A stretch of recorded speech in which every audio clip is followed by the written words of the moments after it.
So today we're going to take a look at the 5 elements of effective thinking. And it's by Edward Berger and Michael Starbird, whom I don't know if they've published anything else. But this book is an absolute sleeper. I am shocked that I never see it anywhere else, like on Instagram or Goodreads or anything like that. I never see anyone else bringing up this book or mentioning it, which I think is crazy to me. It's just insane.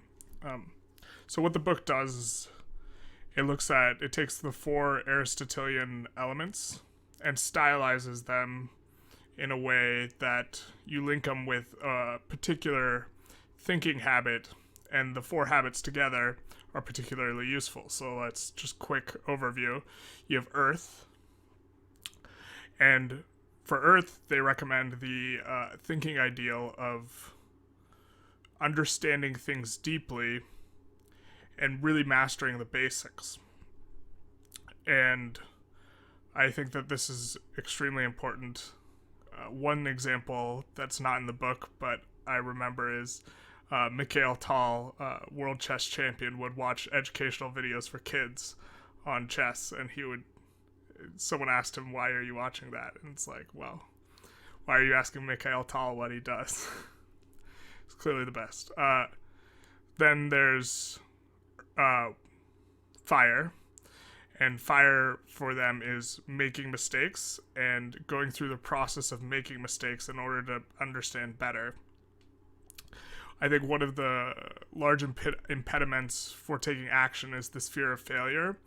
And they kind of frame it like this, where in order to do a good job in something, you have to first do a bad job. And so it's just one of the steps. And so in order to first understand something, you have to really not understand it. I think that this is a really powerful idea, especially because a lot of people, or I think just kind of everyone, really struggles with being afraid of failure.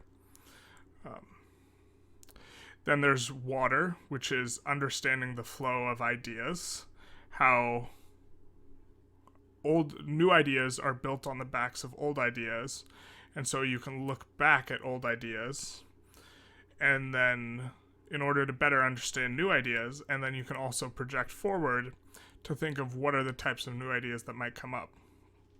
And then there is air, which is asking questions. And a lot of times people aren't really thinking about the types of questions they're asking when they're thinking.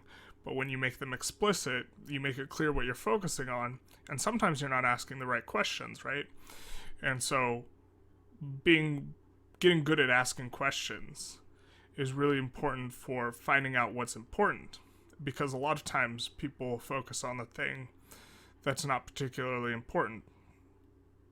And then the 5th element, which they call the quintessential element, is change. And for all progress to be made, you have to be willing to change.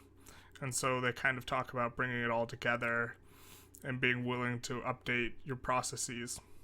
Throughout the entire book, there's tons of exercises, there's tons of examples, and the book is extremely short. They packed so much into such a little book. It's like 140 pages, and it's small size too. And there's so much in there, and it's very well formatted. And I think it's insane that this book is on no one else's radar. I like it a lot. I've read it twice. But let's get into the ratings. So for utility, I gave it a 9. And this seems a little inflated, perhaps, because what they're talking about is thinking about thinking, and it may not be the most practical, but here my defense of this rating is, 1, they give specific exercises to try and unpack some of their ideas, and 2, the book is extremely short. It gets ideas across with extremely high velocity, and utility has always been a function of how quickly you can get across useful ideas. they get it across really quickly. And so while the ideas are maybe not the most novel, you encounter a lot of these ideas elsewhere. It's they do it very quickly and in a stylized way that is very accessible. And there's tons of examples. They tell stories. Both of them are teachers, I think. I think they both teach math. I don't recall. So for entertainment, I gave it a 6. There's some stories in there, some anecdotes, although overall it's a book about thinking. It's not a storybook, so what can you do? For interest, I gave it a 7. There's a lot of thinking about thinking, I think, is an interesting sort of thing. None of the information is necessarily crazy mind-blowing, but the way that they package it, I think, is pretty interesting. The stylizing it after the Aristotelian elements, these 4 virtues plus change, I think is a pretty good look for communicating the information. Obviously, it's not something that's like inherently true out there in the abstract that they correspond to these, but it's a good way to think about it that is very easy to recall even after just reading it once, and being able to recall information is useful. Novelty, I give it a 6. I think that these ideas are important, but they're not something that is impossible to figure out or think or get from other sources. Asking questions is important. Being willing to fail is important. Understanding the basics is important. There's like this Bruce Lee quote that's somewhat popular. I don't fear the man who's practiced 10,000 kicks, but the man who's practiced one kick 10,000 times. And what was the third? Following the flow of ideas. That section might be a little bit more novel, but overall, okay, you can get these ideas elsewhere. Also, I don't think you necessarily have to read this particular book in order to really examine the ways you're thinking about things and to try and explore how to become a more effective thinker, although I do think it is certainly a useful look for that. For style, I gave it a 7. Their writing style is very engaging and very concise. It feels like there's zero fluff in the book, which I love. But at the same time, maybe it's not the most like artistic prose. I like their style a lot, but it felt maybe not objectively like the strongest style. But 7's a good score. For readability, I gave it a 9.5. This is among like one of the most readable books I've come across. The pages are small. It's formatted in a way that's easy on the eyes. There's a lot of breaks in the action. There is the information is presented in a way that's really easy to understand. I think just about anyone can read this book, which spills into difficulty. It got a difficulty of 8, which is, I think, extremely high score for a nonfiction book. I think that nonfiction just in general is a little bit more challenging, unless you're talking books that, like, okay, they're nonfiction, but they're like weird.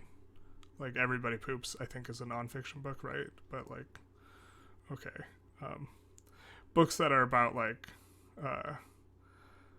science and psychology and like trying to improve your life generally, I think are less accessible than like a storybook, or more difficult at least. And they make this really accessible.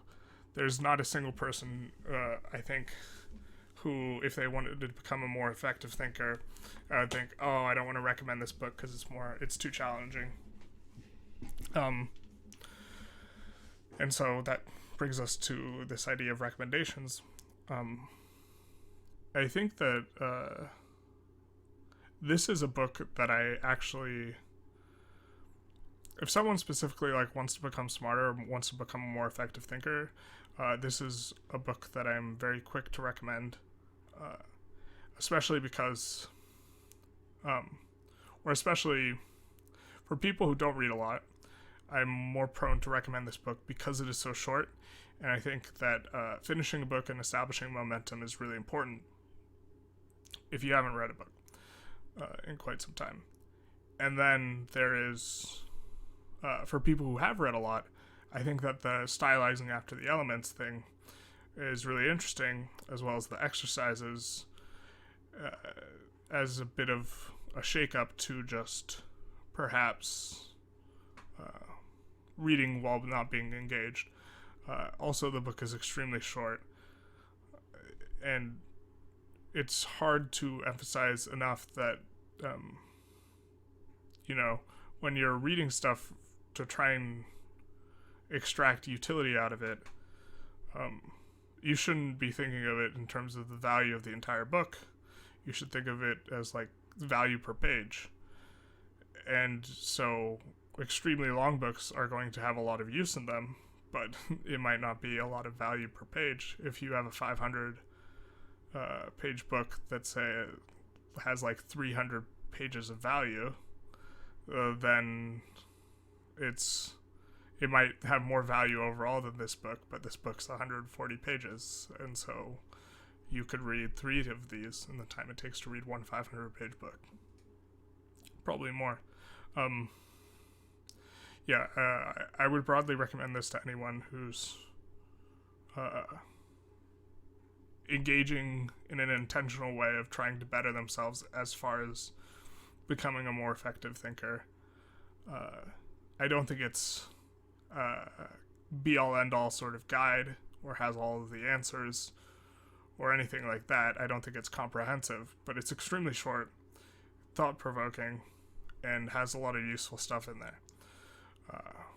For discussion,